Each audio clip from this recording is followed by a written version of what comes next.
السلام علیکم ورحمۃ اللہ۔ الحمد للہ رب العالمین والصلاة والسلام علی سید الانبیاء والمرسلین وعلی آلہ وازواجہ واصحابہ اجمعین، اما بعد، بسم اللہ الرحمن الرحیم۔ پیارے بھائی بلال بن ابی بکر، سوال آپ کا، ایک پلاٹ خریدنا ہے، مالک جس کے پاس پلاٹ کا قبضہ نہیں ہے اور مالک پلاٹ کا یہ کہنا کہ پلاٹ میں بیچتا ہوں اور قبضہ آپ نے خود لینا ہے۔ اب اس صورت میں اس پلاٹ کا ریٹ کیا لگایا جائے؟ کم لگایا جائے تاکہ قبضہ چھڑانے میں جو خرچہ ہو تو معاملہ برابر ہو جائے، یا یہ کہ مارکیٹ ریٹ میں بغیر قبضے کے فروخت کرنے پر اس پلاٹ کا جو ریٹ لگ رہا ہے اسی ریٹ پر یہ پلاٹ خریدا جائے؟ جی پیارے بھائی، بلال بن ابی بکر، بغیر قبضے کے چیز کا بیچنا جناب محمد الرسول اللہ صلی اللہ علیہ وسلم نے اس سے منع کیا ہے۔ قبضے میں لیے بغیر کسی چیز کا بیچنا پیارے نبی علیہ الصلاۃ والسلام نے اس سے منع فرمایا ہے، اور آپ صلی اللہ علیہ وسلم سے اس حوالے سے جناب حضرت عبداللہ بن عمر رضی اللہ تعالی عنہما سے روایت اور دیگر صحابہ کرام سے صحیح بخاری کتاب البیوع اور دیگر احادیث سے، جو کہ صحیح بخاری کے علاوہ مسلم کتاب البیوع میں، جامع ترمذی کتاب البیوع اور مسند امام احمد ابو داود کتاب البیوع، یہاں ان احادیث سے یہ معلوم ہوتا ہے کہ کسی بھی چیز کو خرید و فروخت کے اندر، تجارت کے اندر قبضے میں لیے بغیر فروخت کرنا یا خریدنا یہ درست نہیں ہے، اور نبی کریم علیہ الصلاۃ والسلام نے منع کیا۔ اس لیے پلاٹ کا مالک یا گاڑی کا مالک یا کوئی بھی ایسی چیز جو کہ مالک فروخت کرنا چاہتا ہے، وہ اس وقت تک اپنے ایٹم کی فروخت نہیں کر سکتا۔ گاڑی ہے تو فروخت نہیں کی جا سکتی، پلاٹ ہے تو فروخت نہیں کیا جا سکتا، غلہ ہے تو فروخت نہیں کیا جا سکتا جب تک کہ بیچنے والا اس چیز کو اپنے قبضے میں نہ کر لے، اور اسی طرح کوئی بھی چیز خریدی نہیں جا سکتی جب کہ مالک کے پاس اس چیز کا قبضہ موجود نہیں ہے۔ حضرت عبداللہ بن عمر رضی اللہ تعالی عنہما راوی ہیں، اور یہ روایت صحیح بخاری میں 2126 نمبر پر، ان رسول اللہ صلی اللہ علیہ وسلم قال من ابتاع طعاما فلا یبعہ حتی یستوفیہ۔ نبی کریم علیہ الصلاۃ والسلام نے فرمایا، جو شخص غلہ خریدے تو اس وقت تک اسے فروخت نہ کرے، غلہ خریدنے والا اس وقت تک اسے نہ بیچے جب تک کہ اس کو پوری طرح قبضے میں نہ لے لے۔ یعنی جس شخص نے غلہ خریدا ہے وہ اس غلے کو فروخت کرنے پر اس وقت اس کا فروخت کرنا درست ہوگا جب تک کہ خریدا ہوا مال پوری طرح اپنے قبضے میں نہیں لے لیتا، اس سے پہلے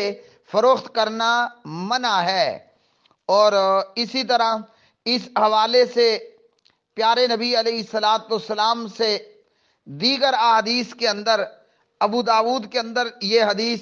کہ جس حدیث کے اندر ابن عمر رضی اللہ تعالی عنہما راوی ہیں، اور ابو داود کتاب البیوع کے اندر 3498 نمبر پر، 3498 نمبر پر، اور یہی روایت دیگر جگہوں پر بھی موجود ہے۔ عن ابن عمر رضی اللہ تعالی عنہما قال رأیت الناس یضربون علی عہد رسول اللہ صلی اللہ علیہ وسلم اذا اشتروا الطعام۔ ابن عمر کہتے ہیں کہ میں نے دیکھا نبی پاک علیہ الصلاۃ والسلام کے دور میں اگر کوئی غلے کا ڈھیر خرید لیتا اور پھر وہیں پر ہی وہ فروخت کر دیتا تو اسے اس پر سزا دی جاتی تھی، یہاں تک کہ وہ خریدا ہوا مال اپنی منزل پر، اپنے گھر پر لے کر جائے، پھر اس کے بعد وہ وہیں پر بیچے یا منڈی لے آ کر اس کی فروخت کرے۔ تو اس حدیث سے بھی ہمیں یہ معلوم ہوا کہ قبضے میں لیے بغیر کسی چیز کو فروخت کرنا وہ منع ہے۔ اب وہ چاہے غلہ ہو، چاہے وہ گاڑی ہو، چاہے وہ جانور ہو، کوئی بھی چیز جب ہم فروخت کریں گے تو شریعت محمدیہ صلی اللہ علیہ وسلم نے بیع میں ہمیں یہ اصول دیا ہے کہ پہلے ہم قبضے میں لیں اور اس کے بعد جو ہے وہ اس کو فروخت کریں۔ اس لیے پلاٹ بیچنے والا یہ پلاٹ تب ہی بیچ سکتا ہے کہ جب وہ قبضے میں لے لے، خریدنے والا بھی یہ پلاٹ تب ہی لے سکتا ہے کہ جب یہ پلاٹ بیچنے والے کے قبضے میں ہو۔ قبضے میں لیے بغیر بیچنا جو ہے وہ منع ہے، اور اسی بات پر تمام فقہا کا اتفاق ہے کہ کسی چیز کو خریدنے کے بعد اس پر قبضہ کرنے سے پہلے اس کی فروخت کرنا یہ درست نہیں ہے بلکہ منع ہے۔ اب چاہے آپ غلہ خریدیں، چاہے آپ گاڑی خریدیں، یا اسی طرح جو ہے وہ چاہے آپ پلاٹ کو خریدیں، کوئی بھی چیز جو آپ نے خرید کرنی ہے، مالک کے پاس اس کا قبضہ ہونا